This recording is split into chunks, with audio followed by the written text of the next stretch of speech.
ನಮಸ್ಕಾರ news 18 digital ಕಾಂಟೆಂಟ್ಗೆ ಸ್ವಾಗತ. ನಾನು ಗೀತಾ. ಗಲ್ಲಿ ಬಾಯ್ ಬೀಟೋನ್ ಗಲ್ಲಿಯಿಂದ ಬ್ಯಾನ್ ಆಗಿದ್ದಾರೆ. ಡಿಪ್ಪಿ ಪತಿಗೆ ಇದೆಂತ ಪರಿಸ್ಥಿತಿ ಬಂತು? ದುರಂದರ್ 1 ಎರಡೂ ಕೂಡ ಬ್ಲಾಕ್ ಬಸ್ಟರ್ ಹಿಟ್ ಆಯ್ತು.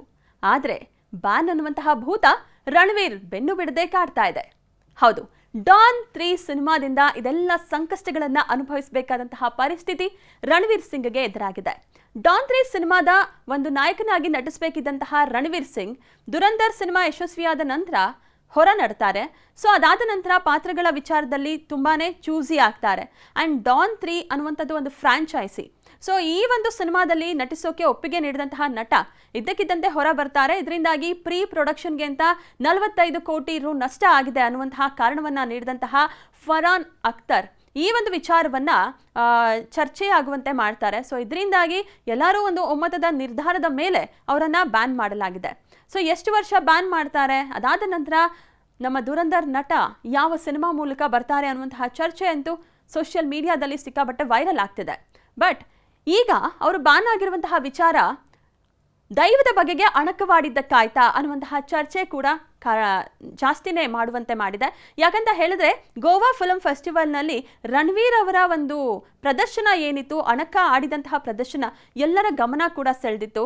ರಜನಿಕಾಂತ್ ಅವರು, ಕಾಂತಾರದ ನಮ್ಮ ರಿಷಬ್ ಶೆಟ್ಟಿ ಎಲ್ಲರೂ ಕೂಡ ಒಂದೇ ವೇದಿಕೆ ಮೇಲೆ ಕಾಣಿಸ್ಕೊಂಡಿದ್ದಂತಹ ಈ ಒಂದು ಸಮಾರಂಭದಲ್ಲಿ ಸ್ಟೇಜ್ ಮೇಲೆ ಹೋದಂತಹ ರಣವೀರ್ ಸಿಂಗ್ ಕಾಂತಾರ ಸಿನಿಮಾದ ಬಗೆಗೆ ಮಾತನಾಡ್ತಾ, ಹಾಗೆ ರಿಷಬ್ ರವರ ನಟನೆ ಬಗ್ಗೆ ಮಾತನಾಡ್ತಾ ಅದನ್ನ ಒಂದ್ ರೀತಿ ತಾವೇ ಇಮಿಟೇಟ್ ಮಾಡಕ್ ಹೋಗ್ತಾರೆ. ಆ ಒಂದು ಸಂದರ್ಭದಲ್ಲಿ ದೈವ ಅನ್ನುವಂಥದ್ದನ್ನ ಒಂದ್ ರೀತಿ ದೆವ್ವ ಅನ್ನುವಂತಹ ರೀತಿಯಲ್ಲೇ ಹೇಳ್ತಾರೆ. ಅಂದ್ರೆ ಚಾಮುಂಡಿ ತಾಯಿಗೆ ಅವಮಾನ ಮಾಡಿದ್ದಾರೆ ಅನ್ನುವಂತಹ ನಿಟ್ಟಿನಲ್ಲಿ ಸಾಕಷ್ಟು ಮಂದಿ ಇವರ ಬಗ್ಗೆ ಒಂದಷ್ಟು ಕಂಪ್ಲೇಂಟ್ ಕೂಡ ಆಗುತ್ತೆ, ದೂರನ್ನು ಕೂಡ ದಾಖಲಿಸ್ತಾರೆ. ಅದಾದ ನಂತರ ಮೈಸೂರಿಗೆ ಬಂದು ಚಾಮುಂಡಿ ತಾಯಿಯ ಮುಂದೆ ಮಂಡಿಯೂರಿ ಕ್ಷಮೆಯನ್ನ ಕೇಳಬೇಕು ಅನ್ನುವಂಥ ಒಂದು ವಿಚಾರ ಕೂಡ ಚರ್ಚೆ ಆಗುತ್ತೆ. ಅದು ಕೋರ್ಟ್ ಕೂಡ ಅದೇ ಆದೇಶವನ್ನ ನೀಡುತ್ತೆ. ಈಗ ಆ ಒಂದು ಕ್ಷಮೆ ಕೋರುವಂತಹ ವಿಚಾರ ಏನಿದೆ ಅದಕ್ಕೆ ರಣವೀರ್ ಸಿಂಗ್ ಮೈಸೂರಿಗೆ ಭೇಟಿ ನೀಡಿದ್ದಾಗಿದೆ. ಬೆಳ್ಳಂಬೆಳಗ್ಗೆ ಛತ್ರಪತಿ ಶಿವಾಜಿ ಟರ್ಮಿನಲ್ ಅಂದ್ರೆ ಏರ್ಪೋರ್ಟ್ ಅಲ್ಲಿ ಕಾಣಿಸ್ಕೊಳ್ತಾರೆ ರಣವೀರ್ ಸಿಂಗ್. ಆ ಒಂದು ಸಂದರ್ಭದಲ್ಲಿ ಬ್ಯಾನ್ ಬಗ್ಗೆ ಕೇಳಿದ್ದಕ್ಕೆ ತುಂಬಾನೇ ಮೌನವಾಗ್ತಾರೆ. ಇನ್ಫ್ಯಾಕ್ಟ್ ಅವರ ಒಂದು ತಂಡ ಏನಿದೆ ಬ್ಯಾನ್ ವಿಚಾರದಲ್ಲಿ ರಣವೀರ್ ಶುಭಾಶಯವನ್ನ ಕೋರುತ್ತಾರೆ. ಆ ಒಂದು ಚಿತ್ರತಂಡಕ್ಕೆ ಮೌನವಾಗಿರುವುದಕ್ಕೆ ನಿರ್ಧರಿಸಿದ್ದಾರೆ ಅನ್ನುವಂತಹ ಒಂದು ವಿಚಾರವನ್ನ ಕೂಡ ಹಂಚಿಕೊಳ್ಳುತ್ತೆ.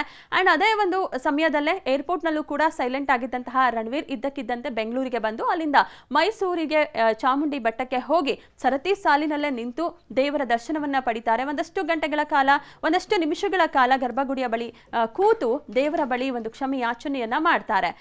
ಹಾಗೆ ಈ ಒಂದು ವಿಚಾರ ಎಲ್ಲೂ ಕೂಡ ಸುದ್ದಿ ಆಗಲ್ಲ. ಆದ್ರೆ ಅಲ್ಲಿದ್ದಂತಹ ಮಂದಿ ರಣವೀರ್ ಅವರ ಒಂದು ಫೋಟೋಸ್ಗಳನ್ನ ತೆಗೆದುಕೊಂಡ ಒಂದು ಕಾರಣ ವೈರಲ್ ಆಗಿರುವಂತದ್ದು. ಸೊ ಇದೆಲ್ಲವನ್ನ ನೋಡ್ತಾ ಇದ್ರೆ ಡಿಪ್ಪಿ ಪತಿಗೆ ಸಂಕಷ್ಟಗಳು ಪರಿಹಾರ ಆಗುವಂತಹ ಸಮಯ ಹತ್ರ ಬಂತ. ಯಾಕಂತ ಹೇಳಿದ್ರೆ ಕಾಂತಾರದ ದೈವದ ಬಗೆಗೆ ಅಣಕವಾಡಿದ್ದೇ ಇದೆಲ್ಲದಕ್ಕೂ ಕೂಡ ಕಾರಣ ಆಯ್ತಾ. ಕಾಂತಾರ ಸಿನಿಮಾದ ಶೂಟಿಂಗ್ ಟೈಮಲ್ಲೂ ಕೂಡ ರಿಷಬ್ ಶೆಟ್ಟಿ ಅವರು ಇದೇ ರೀತಿಯ ಒಂದಷ್ಟು ಸಂಕಷ್ಟಗಳನ್ನ ಫೇಸ್ ಮಾಡಿದ್ರು.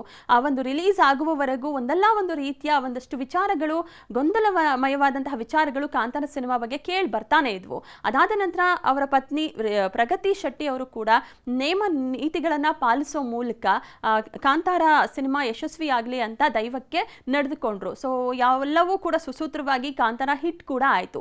ಅದಾದ ನಂತರ ಸಕ್ಸಸ್ ನಲ್ಲಿರುವಂತಹ ಸಂದರ್ಭದಲ್ಲೇ ರಣವೀರ್ ಅವರು ಆಡಿದಂತಹ ಅಣಕವಾಡಿದಂತಹ ಆ ಒಂದು ದೃಶ್ಯ ಏನಿದೆ ವೈರಲ್ ಆಯಿತು. ಎಷ್ಟೋ ಮಂದಿ ವಿರೋಧಿಸಿದ್ರು. ಕರಾವಳಿ ಬೆಡಗಿ ದೀಪಿಕಾ ಪಡುಕೋಣೆ ಪತಿಗೆ ದೈವ ಹಾಗೆ ದೈವದ ಬಗ್ಗೆ ವ್ಯತ್ಯಾಸ ಗೊತ್ತಿಲ್ವಾ ಅಂತನೂ ಕೂಡ ಚರ್ಚೆ ಮಾಡಿದ್ರು. ಇದೀಗ ಅದೆಲ್ಲದಕ್ಕೂ ಕೂಡ ಬ್ರೇಕ್ ಹಾಕಿದ್ದಾರೆ. ಬೆಟ್ಟದ ತಾಯಿಯ ಬಳಿ ಹೋಗಿ ತಾನು ಕ್ಷಮೆಯನ್ನ ಕೋರೋ ಮೂಲಕ ತಾನು ಮಾಡಿದಂತಹ ತಪ್ಪಿಗೆ ಒಂದು ಪ್ರಾಯಶ್ಚಿತ್ತವನ್ನ, ಪಶ್ಚಾತ್ತಾಪವನ್ನ ಪಡ್ತಾ ಇದ್ದಾರೆ ರಣವೀರ್ ಸಿಂಗ್. ಇನ್ಮೇಲಾದ್ರೂ ಕೂಡ ಬೆಟ್ಟದ ತಾಯಿಯ ಆಶೀರ್ವಾದ ಅಂದ್ರೆ ಚಾಮುಂಡಿ ತಾಯಿಯ ಆಶೀರ್ವಾದ ರಣವೀರ್ ಅವರನ್ನ ಕಾಪಾಡುತ್ತಾ. ಬ್ಯಾನ್ ಅನ್ನುವಂತಹ ಈ ಒಂದು ಪರೀಕ್ಷೆ ಏನಿದೆ ಅದರಿಂದ ರಣವೀರ್ ಹೊರಗಡೆ ಬರ್ತಾರ, ಎಲ್ಲದಕ್ಕೂ ಕೂಡ ಆ ತಾಯಿಯ ಆಶೀರ್ವಾದ ಸಿಕ್ಕು ರಣವೀರ್ ಮೊದಲಿನಂತ ಆಗ್ತಾರ ಅನ್ನೋದನ್ನ ಕಾದ್ ನೋಡ್ಬೇಕಾಗಿದೆ. ನಿರ್ಭೀತ, ನಿಷ್ಪಕ್ಷಪಾತ, ವಿಶ್ವಾಸಾರ್ಹ ಸುದ್ದಿಗಳಿಗೆ ಮತ್ತೊಂದು ಹೆಸರಾಗಿರೋ ನ್ಯೂಸ್ 18 ಕನ್ನಡ ಈಗ ಆಪ್ನಲ್ಲೂ ಲಭ್ಯ ಇದೆ. ದಯವಿಟ್ಟು ಇಲ್ಲಿರೋ QR ಕೋಡ್ ಅನ್ನ ಸ್ಕ್ಯಾನ್ ಮಾಡಿಕೊಂಡು ಆಪ್ ಡೌನ್ಲೋಡ್ ಮಾಡೋದಕ್ಕೆ ಮರಿಬೇಡಿ. ನಿಮ್ಮ ಬೆಂಬಲ ಹೀಗೆ ಸದಾ ನಮ್ಮೊಂದಿಗಿರಲಿ. ಧನ್ಯವಾದ.